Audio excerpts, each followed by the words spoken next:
തിരുവനന്തപുരം വർക്കലയിൽ കേരള എക്സ്പ്രസിൽ നിന്ന് മദ്യപാനി ചവിട്ടി തള്ളിയിട്ട പെൺകുട്ടിയുടെ ആരോഗ്യനില മാറ്റമില്ലാതെ തുടരുകയാണ്. രാവിലെ വിദഗ്ധ ഡോക്ടർമാരുടെ സംഘം ശ്രീകുട്ടിയെ പരിശോധിക്കും.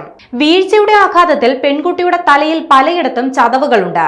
തലച്ചോറിനേറ്റ പരിക്ക് ഗുരുതരമാണ്. പെൺകുട്ടി അപകടനില തരണം ചെയ്തെന്ന് നിലവിൽ പറയാനാകില്ലെന്നാണ് ഡോക്ടർമാർ വ്യക്തമാക്കിയിരുന്നത്. മെഡിക്കൽ കോളേജിലെ മൾട്ടി സ്പെഷ്യാലിറ്റി ബ്ലോക്കിൽ ക്രിട്ടിക്കൽ കെയർ വിഭാഗത്തിലാണ് ശ്രീകുട്ടി ചികിത്സയിൽ തുടരുന്നത്.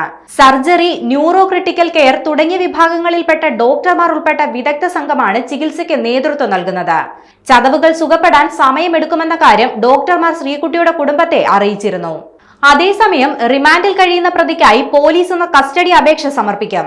കേരള എക്സ്പ്രസിനുള്ളിലെ CCTV ദൃശ്യങ്ങൾ അന്വേഷണ സംഘം ശേഖരിച്ചിരുന്നു.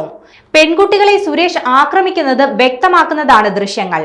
പുകവലി ചോദ്യം ചെയ്തതാണ് പെൺകുട്ടിയെ ട്രെയിനിൽ നിന്നും തള്ളിയിടുന്നതിലേക്ക് നയിച്ചതെന്നാണ് റിമാൻഡ് റിപ്പോർട്ടിൽ വ്യക്തമാക്കുന്നത്. പ്രതി പുകവലിച്ചുകൊണ്ട് പെൺകുട്ടികളുടെ അടുത്തേക്കെത്തി. മാറി നിന്നില്ലെങ്കിൽ പരാതിപ്പെടുമെന്ന് പെൺകുട്ടികൾ പറഞ്ഞു. ഇതാണ് പ്രതിയെ പ്രകോപിപ്പിച്ചതെന്നാണ് റിമാൻഡ് റിപ്പോർട്ടിൽ പറയുന്നത്. ആക്രമണം നടത്തിയ സുരേഷ് കുമാറിനെതിരെ വധശ്രമത്തിനാണ് കേസെടുത്തിരിക്കുന്നത്.